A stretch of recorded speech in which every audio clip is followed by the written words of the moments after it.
I'm going to mention I watched two miniseries back to back over the weekend. Two that I've been promising myself I was going to watch for ages. I knew I was going to love, but for whatever reason, for the last couple of years, I have not gotten around to it. Last year on the podcast, I talked about how much I dug Midnight Mass when it came out, the Mike Flanagan joint, and I had never seen his two Haunting series on Netflix, Haunting of Hill House and The Haunting of Bly Manor.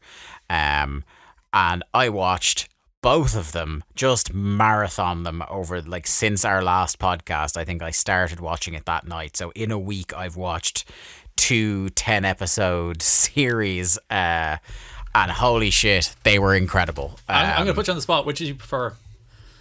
Hill House, I think. Interesting, because they're separate beasts. Because Hill House is like straight horror, and Bly Manor really isn't. Yes. The thing that separates them for me is I think I preferred a couple of the performances in Hill House, and there was like maybe there was one episode in Bly Manor that when the what's going on starts to reveal itself, it does it in a way that I wasn't coming along for the ride for the first part, and I thought it was going to lose me before the end of the series. Whereas I thought the first thing that because I knew fucking, apart from Mike Flanagan being involved and a couple of the actors that I knew were in it, I didn't know anything, apart from you look at these and it's like, okay, I get it, horror, spooky house, yeah, good.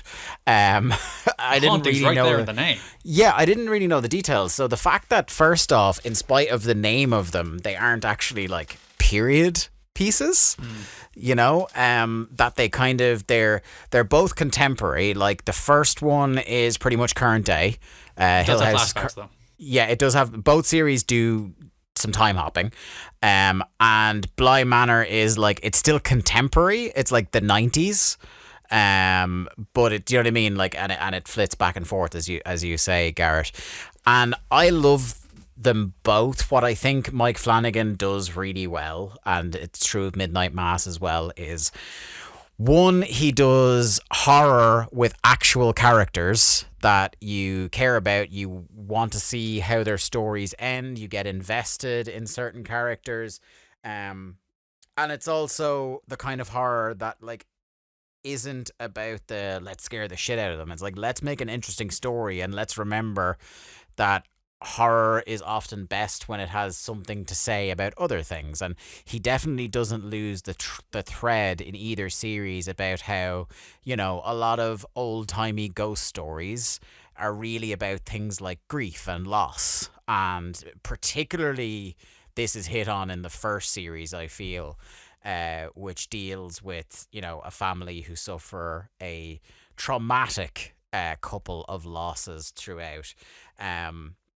And that's probably, one of the reasons I like Hill House over Bly Manor is that kind of like tight-knit cast of the family. It kind of felt more intimate to me than Bly Manor. And I just love the I have her name written down here. I think it's Kate Siegel, isn't it? Who's like, the other thing Mike Flanagan is known for is that he will recast the same people in his different series. So Kate Siegel is in all three. She's in Midnight Mass. She shows up in Bly Manor for the last bit, and she's one of the main characters in Hill House as Theo. Yeah, Mike Flanagan is one of those people who casts people so often regularly that on his Wikipedia page is that list of reoccurring collaborators of like, this is the people who have been in this. I thought you were going to say that in the case of Kate Siegel, he ended up casting her in his own marriage. He did. Yeah, they are married. So like she's a phenomenon. She is just brilliant in it.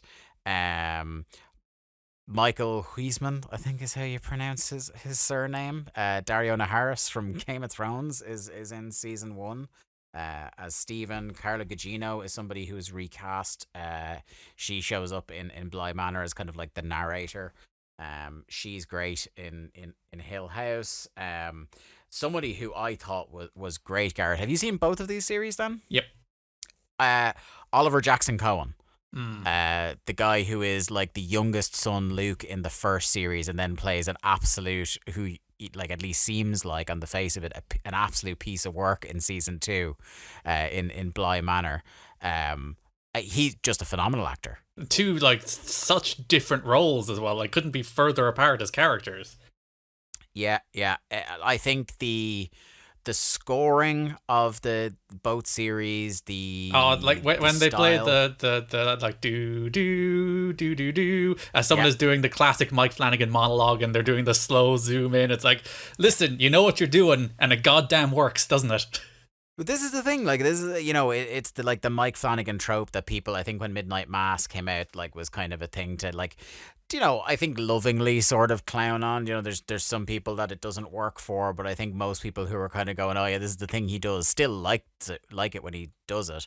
Is that he kind of, Mike Flanagan, one of his things, his stylistic quirks, is that he likes long scenes of characters talking to one another with like nothing else like necessarily dramatic. It's not like action-packed guns going off, shit like that. It's people having a conversation that can sometimes in and of itself be quite horrifying, can be very revealing of character and things like that. And I've been eating that shit up in these series, because like to me it's kind of as like, oh, his worst stylistic trope is that he lets actors act for a long time without smoke and mirrors. Oh no. I was gonna say actors must absolutely love, because like at least once an episode a character will get like a 5-minute monologue, which is like, I will tell you how I'm feeling, and with this elaborate backstory and these anecdotes that lets me do some goddamn acting. And I'd say actors absolutely love it.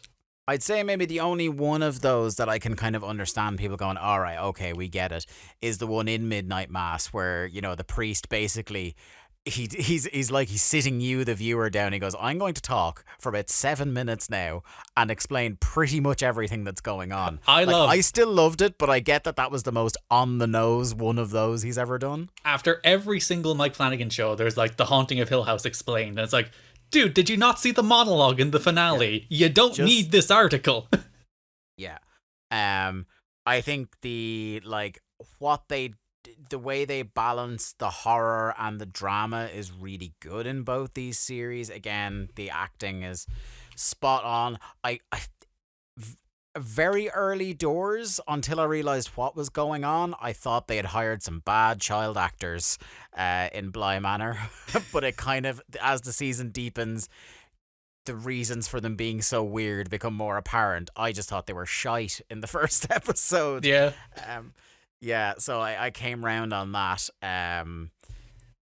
Just like a couple of real powerhouse. And I don't think they're kind of like, I know, Mark heard horror show and immediately tuned out and is probably like doing his taxes or something like that, instead of talking about horror. But I think this is one of those, like, even if you're not huge into horror, it's like the right amount of like, it's just a really gripping character drama with horror nicely sprinkled on top, and as a thing that ties the whole thing together, that I think most people are going to enjoy. And I would say, especially Bly Manor, like there is some more spooks in Hill House. There's some jump scares, whereas Bly Manor is very much just like, there is a bit of a spooky atmosphere, but they're actually not. And people criticize it for that. It's not doing spooks. Yeah, and there's a while in both series where you start thinking to yourself, is the rub gonna be that there actually isn't anything supernatural going on? Do you know what I mean? That there's supernatural stuff that happens, like, oh, they flirt with the idea of maybe this is all going to be explained away, or like the one person or the two people that this is happening to are crazy, and it's not really happening. So like that's how they play it. Like it's not like full blown wacky supernatural at any point, and I like that. It's about as grounded as something that inherently can't be grounded can be. Big recommend for both those series. So you're definitely a Bly Manor man then, Garrett. Oh yeah, because Bly Manor is a little more schmaltzy. It's a little more heartwarming, as opposed to a Hill House, which I didn't particularly like the ending of Hill House. I thought the ending was just like, it felt a little flat to me, as opposed to the ending of Bly Manor worked for me in a way that Hill House didn't really. And as it's a matter of degrees of spooks as well, as said, because a lot of people didn't like Bly Manor as much as Hill House because Bly Manor doesn't have as many spooks, and people didn't really like that. But I'm a little like Mark. I don't like being scared. To be fair, who does like being scared? The point of being scared is to upset you. People are always like, I don't like jump scares. It's like, well, you're not really supposed to like jump scares. If you actually like jump scares, you're probably a little sadistic. Yeah. The bit you like is like the bit that the brain likes is the come down after the jump scare into realizing you're safe. That's where the kind of like little endorphin release comes. It's not the actual being scared bit. Like you said, no one likes that. Yeah. So I did a big like Mike Flanagan rewatch because I watched these shows and adored them. So I did a bunch of his movies as well, like Hush and Gerald's Game, and like Doctor Sleep is Doctor Sleep. Oh, I love it. A sequel to The Shining shouldn't be good. It just shouldn't be good, and it is. It's really good. Yeah, I think I went full Four Boys on that. I went and watched it, and then like the night after went and watched the director's cut. That's like 3 hours long. Yeah, no right to be that good. Yeah, I have a lot of time for Mike Flanagan.